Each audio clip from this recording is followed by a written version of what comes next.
Fidèles amis internautes de la RTNS, Radio Télévision Nourriture Spirituelle, bonjour, bonsoir. À l'occasion de la journée pour la sanctification sacerdotale, célébrée à la solennité du Sacré-Cœur de Jésus, le pape Léon XIV adresse aux prêtres une méditation profonde sur l'identité sacerdotale. Voici ce message du Saint-Père aux prêtres à l'occasion de cette journée pour la sanctification sacerdotale le 12 juin 2026.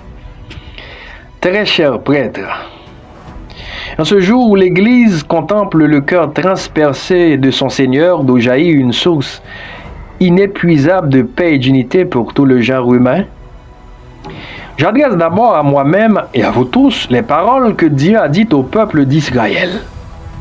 Soyez saints, car moi, le Seigneur votre Dieu, je suis saint. Cet appel divin traverse les siècles, résonnant encore aujourd'hui avec force pour chaque croyant et d'une manière particulièrement exigeante pour nos prêtres.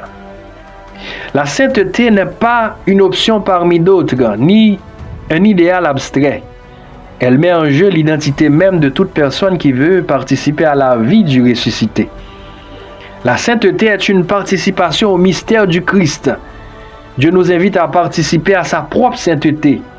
Lorsqu'il nous appelle à être saints parce que lui est saint, il nous montre le chemin à suivre, nous laisser modeler selon son cœur. Et pour nous, très chers frères, cet appel est particulièrement radical. Le Seigneur a promis, je vous donnerai des pasteurs selon mon cœur, qui vous guideront avec science et intelligence. La sainteté qui nous est demandée est un abandon confiant, nous laisser transformer par son Esprit Saint. Et pourtant, c'est précisément là qu'apparaît le grand paradoxe de notre vie sacerdotale. Nous sommes appelés à participer à la sainteté même de Dieu, mais nous portons ce trésor dans des vases d'argile. Nous sommes limités et imparfaits, souvent marqués par des faiblesses et des fatigues, parfois par des blessures.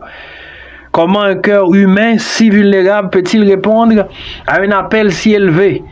Le prêtre vit cette tension, mais il sait où trouver la paix, dans le côté ouvert du Seigneur Jésus. Un chemin d'union. L'union de notre cœur avec le cœur du Christ n'est pas une expérience réservée à quelques élus, mais un chemin sacramentel, eucharistique qui se réalise au quotidien. Très chers frères, lors de notre ordination, nous avons été configurés au Christ. Mais il convient de raviver sans cesse en nous le don de la grâce par la célébration quotidienne de l'Eucharistie, la prière, la méditation de la parole de Dieu et le service humble envers nos frères et sœurs. Restons unis au Christ en tout, dans ce que nous faisons et dans ce qui nous arrive au quotidien. Alors la sainteté, recherchée en vain par des efforts isolés, se révélera pour ce qu'elle est, une réponse à la grâce qui nous précède, nous soutient, nous transfigure. Il n'y a pas en effet de séparation dans notre humanité. La prière, le ministère, les relations, la fatigue, les joies et les échecs, même le temps apparemment perdu ou l'amour qui semble gaspillé, tout devient un lieu privilégié où se révèle Dieu et son amour infini. Le prêtre au cœur intègre, simple et pur, est contemplatif au beau milieu de l'action, miséricordieux, fidèle dans l'épreuve, joyeux dans le don de soi.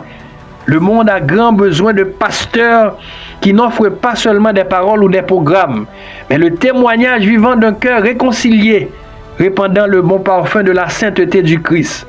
Une vie sacerdotale solide et configurée au cœur de Jésus est un signe crédible d'unité, de paix et de miséricorde. Ainsi, en une époque marquée par les divisions et les peurs, nous pouvons être des artisans de paix, des témoins de tendresse du bon pasteur, qui sait rassembler ceux qui sont dispersés et soigner ceux qui sont blessés. Et notre zèle n'est pas de l'agitation, mais le débordement de l'amour qui est extase, sortie don, rencontre.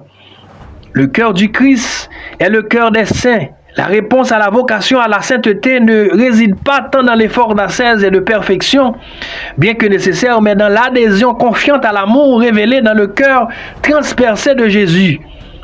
L'apôtre Jean nous fait contempler le côté ouvert du crucifié, dans lequel Dieu nous montre définitivement comment il est saint, non pas dans la distance inaccessible d'une perfection séparée, mais dans un amour qui se donne jusqu'à se laisser blesser, qui peut ainsi devenir source de miséricorde et de vie. Le Sacré-Cœur de Jésus est l'icône par excellence de l'amour de Dieu. Un amour tout-puissant, précisément parce qu'il est capable de se rendre vulnérable, de transformer la souffrance en grâce, la douleur en espérance. Ce cœur béni est donc le lieu où la sainteté se manifeste comme proximité et tendresse. La sainteté du prêtre peut alors s'exprimer dans une proximité humble et courageuse, en étant de tous et pour tous, en gardant ouverte la porte de l'enclos afin que beaucoup puissent entrer et trouver pâturage et repos. C'est pourquoi il nous est demandé une relation avec Dieu qui ne nous éloigne pas des hommes, mais qui nous rende proches de tous, qui façonne en nous des cœurs patients, tendres, capables de proximité, de compassion et d'écoute. Ainsi, l'union de notre cœur imparfait avec le cœur transpercé de Jésus réalise notre chemin de sainteté. Ce n'est plus nous qui vivons, mais le Christ qui vit en nous. Une telle sainteté ne se vit pas tout seul. Prenez soin de la fraternité sacerdotale, recherchez-vous, écoutez-vous, soutenez-vous. Le prêtre qui s'isole s'éteint peu à peu. Le prêtre qui marche avec ses frères grandit. Saint Augustin nous le rappelle encore comment ne pas nous retrouver dans les ténèbres en aimant nos frères. Quelle est la preuve que nous aimons nos frères? Celle-ci, que nous rompions pas l'unité et que nous observions la charité. Très cher prêtre, renouvelez chaque jour votre me voici devant le cœur transpercé du Christ. Abandonnez-vous totalement à lui, afin de pouvoir aimer son peuple de l'amour même dont il l'aime. Et rappelez-vous avec joie, comme aimait à répéter le Saint Curé d'Ars, que le sacerdoce, c'est l'amour du cœur de Jésus. Cet amour est le gage et la garantie que rien ne nous sera perdu si tout de nous est remis et offert. Je vous confie tous et chacun à la Vierge Marie, mère des prêtres, elle qui a gardé dans son cœur le mystère de son Fils, qu'elle nous enseigne à garder et à faire battre en nous le cœur du Christ, Sauveur du monde.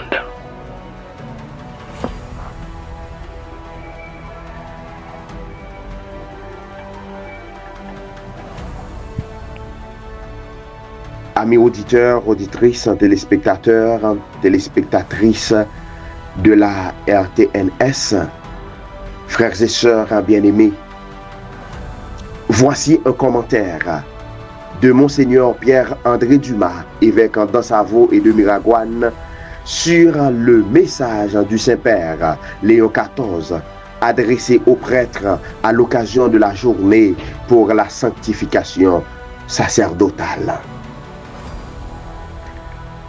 Selon Monseigneur Pierre-André Dumas, ce texte du pape Léon XIV est particulièrement fort pour les prêtres, les évêques et tous ceux qui exercent une responsabilité quelconque dans l'Église, qu'elle soit institutionnelle ou personnelle ou qu'elle soit pastorale aujourd'hui. Léon XIV, à l'exemple de Saint Pape Paul VI, rappelle que la crise du monde n'est pas d'abord une crise de discours ou de stratégie, mais une crise de témoignage. Il écrit: le monde a grand besoin de pasteurs qui n'offrent pas seulement des paroles ou des programmes, mais le témoignage vivant d'un cœur réconcilié. C'est une intuition forte du pape Paul VI qui a souligné dans son exhortation apostolique Evangelii Nuntiandi que le monde contemporain écoute plus volontiers les témoins que les maîtres. L'Église insiste sur le fait que la cohérence de vie et le rayonnement spirituel sont désormais indispensables pour transmettre la foi. Cette phrase rejoint profondément l'Évangile. Jésus n'a pas seulement enseigné, il a aimé, servir, souffert et donné sa vie.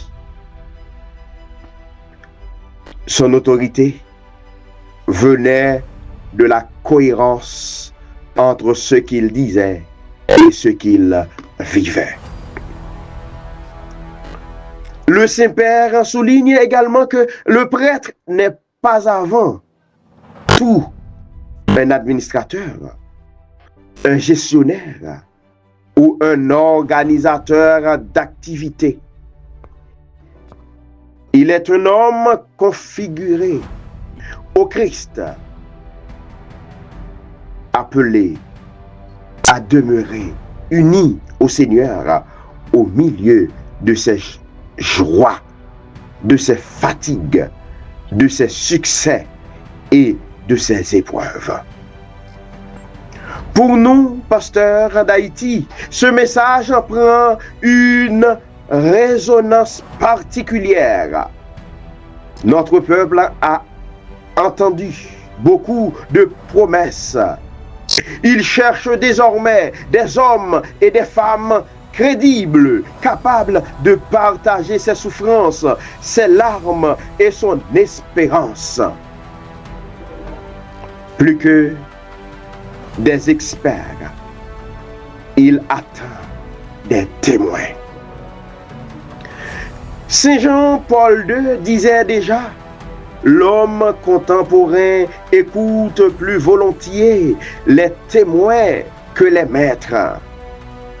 Cette intuition semble être au cœur de l'appel de Léon XIV. Dans notre situation personnelle, après les souffrances traversées depuis l'attentat de février 2024, cette parole acquiert une profondeur encore plus grande.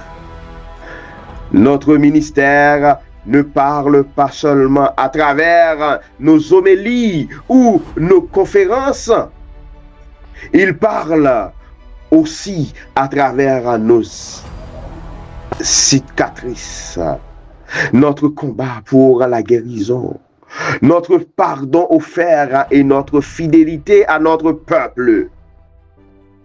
Souvent, la souffrance offre avec foi devient le plus puissant des sermons. Je retiens finalement cette conviction.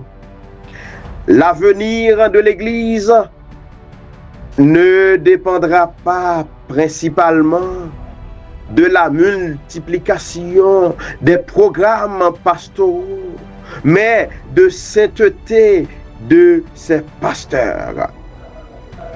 Comme le rappelle Léon XIV, une vie configurée au cœur du Christ devient un signe crédible d'unité, de paix et de miséricorde dans un monde blessé.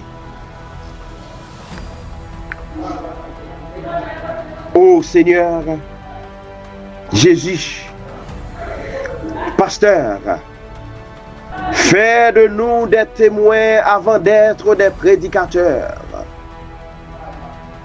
des serviteurs avant d'être des dirigeants, des hommes de compassion avant d'être des hommes de parole.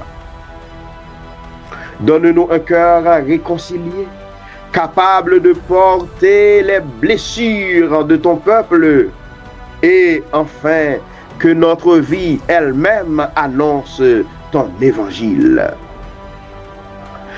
Que ton Sacré-Cœur fasse de nous des artisans d'unité, de paix et de miséricorde. Amen.